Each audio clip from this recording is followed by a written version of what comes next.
Bismillahirrahmanirrahim. Assalamualaikum warahmatullahi wabarakatuh. Selamat pagi anak-anak. Berjumpa kembali dengan Anisya Kusniadi. Pada pembelajaran hari ini masih di tema 7 peristiwa dalam kehidupan. Pada subtema 3 peristiwa mengisi kemerdekaan, pembelajaran ketiga dengan muatan IPS KD 3.4 dan 4.4 dan muatan PPKN KD 3.3 dan 4.3. Mari kita belajar untuk hari ini. Mengamalkan nilai-nilai luhur yang terkandung dalam Pancasila merupakan cara positif dalam mengisi kemerdekaan. Nilai-nilai dalam Pancasila merupakan kristalisasi nilai-nilai luhur yang telah berkembang di masyarakat sejak zaman dulu. Oleh karena itulah, Pancasila menjadi pandangan hidup bangsa Indonesia dan menjadi pedoman dalam bersikap dan berperilaku bagi setiap warga negara Indonesia. Bagaimana ya sejarah lahirnya Pancasila? Peristiwa lahirnya Pancasila. Pancasila sendiri berasal dari bahasa Sanskerta, yaitu panca yang berarti 5 dan sila yang artinya dasar. Jadi, Pancasila artinya adalah 5 dasar atau 5 asas. Istilah Pancasila sendiri telah dikenal sejak zaman Majapahit, yaitu pada Kitab Negara Kertagama karangan Empu Prapanca dan Kitab Sutasoma karangan Empu Tantular. Dalam Kitab Sutasoma, Pancasila berarti berbatu sendi yang 5 atau pelaksanaan kesusilaan yang 5. Lahirnya Pancasila sebagai dasar negara terjadi pada saat sidang BPUPKI yang pertama, yaitu pada tanggal 29 Mei sampai 1 Juni 1945 yang membahas tentang rancangan dasar negara. Berikut uraiannya.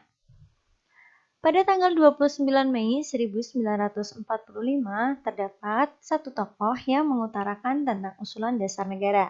Tokoh itu adalah Mr. Muhammad Yamin. Usulan dasar negara menurut Mr. Muhammad Yamin adalah peri kebangsaan, peri kemanusiaan, peri ketuhanan, peri kerakyatan, dan kesejahteraan rakyat. Keesokan harinya, pada tanggal 31 Mei 1945, tokoh yang kedua adalah Profesor Dr. Mr. Supomo. Dalam pidato singkatnya, beliau mengusulkan 5 asas, yaitu persatuan, kekeluargaan, keseimbangan lahir batin, musyawarah, keadilan rakyat. Dan tokoh yang terakhir adalah Insinyur Soekarno pada tanggal 1 Juni 1945. Pada hari terakhir sidang BPUPKI, Insinyur Soekarno berpidato tanpa teks tentang calon rumusan dasar negara Indonesia, yaitu kebangsaan Indonesia atau nasionalisme, internasionalisme atau kemanusiaan, mufakat atau demokrasi, kesejahteraan sosial, dan ketuhanan yang Maha Esa. Kemudian, untuk memberikan nama pada kelima dasar tersebut, digunakan istilah Pancasila. Sehingga pada tanggal 1 Juni 1945 dianggap sebagai hari lahirnya Pancasila sebagai dasar negara. Oleh karena itu, setiap tanggal 1 Juni diperingati sebagai hari lahirnya Pancasila. Sebelum memulai sidang kedua BPUPKI, dibentuklah panitia kecil yang bernama Panitia 9.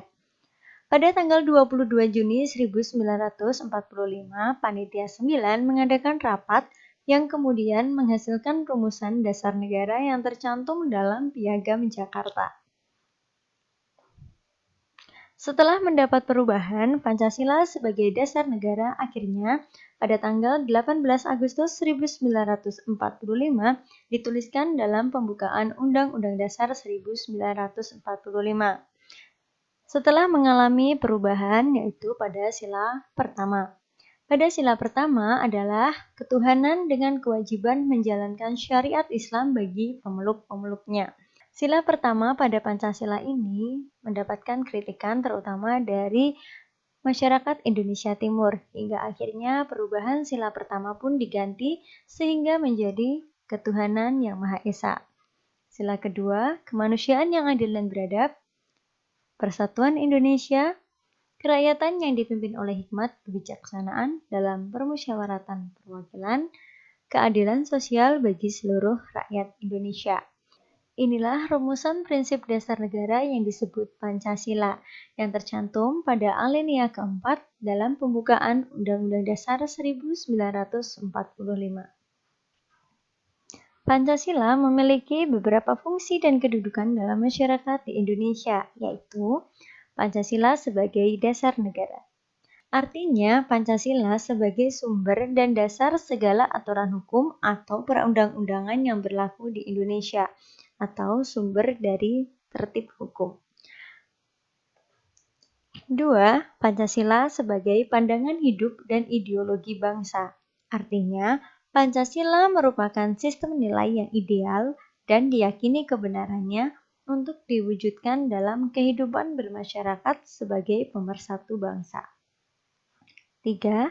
Pancasila sebagai kepribadian bangsa. Artinya, Pancasila memberikan corak dan ciri khas yang membedakan bangsa Indonesia dengan bangsa lain. Kepribadian tersebut antara lain tercermin dalam sikap gotong royong atas dasar kekeluargaan yang ada di masyarakat Indonesia. Dengan fungsi dan kedudukan Pancasila dalam masyarakat tersebut, nilai-nilai luhur Pancasila menjadi landasan hidup bermasyarakat di Indonesia yang terdiri dari beragam suku ras, agama, dan budaya. Hal tersebut diperlihatkan dengan berkembangnya budaya khas bangsa Indonesia yang meliputi gotong royong. Budaya gotong royong mengajarkan kita untuk saling membantu satu sama lain secara sukarela tanpa melihat perbedaan suku, ras, agama, maupun budaya. Musyawarah. Budaya musyawarah mengajarkan kita untuk memecahkan suatu masalah secara bersama-sama. Hal ini dilakukan dengan tujuan menghargai dan menghormati perbedaan pendapat yang terjadi di dalamnya, sehingga menghasilkan suatu keputusan yang bermanfaat bagi kepentingan bersama. Toleransi. Budaya toleransi dalam masyarakat merupakan kesadaran untuk dapat hidup berdampingan secara rukun dan damai dengan mengembangkan sikap saling menghormati dan menghargai dalam perbedaan yang ada. Cita-cita kemerdekaan telah mempersatukan tokoh-tokoh kemerdekaan meskipun mereka berbeda suku, ras, agama, dan budaya. Oleh sebab itu, sudah sepatutnya sebagai warga negara kita menjaga dan mengisi kemerdekaan ini dengan berbagai hal positif yang berguna bagi bangsa dan negara.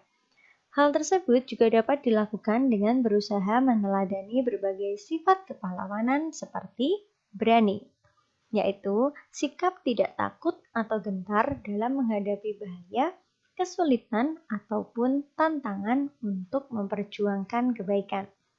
2. Gigih, yaitu sikap tak teguh pada pendirian atau pikiran, meskipun menghadapi banyak rintangan, serta tidak mudah putus asa meskipun mendapat kegagalan hingga tujuan yang dicita-citakan dapat tercapai.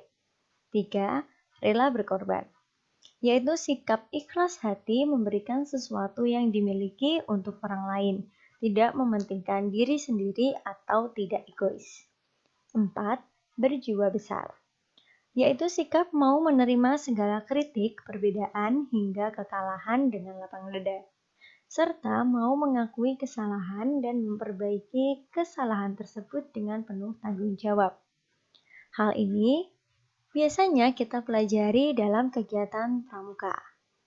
Melalui kegiatan tersebut, kita dilatih untuk menjadi seorang generasi penerus bangsa yang berani, gigih, rela berkorban, dan berjiwa besar. Baiklah anak-anak, itulah tadi materi pembelajaran kita pada hari ini. Berikut tugas kalian untuk hari ini ya. Selamat mengerjakan. Alhamdulillah pembelajaran hari ini sudah selesai. Terima kasih. Tetap semangat, sehat, belajar meskipun di rumah aja. Sampai jumpa pada pertemuan kita esok hari. Wassalamualaikum warahmatullahi wabarakatuh.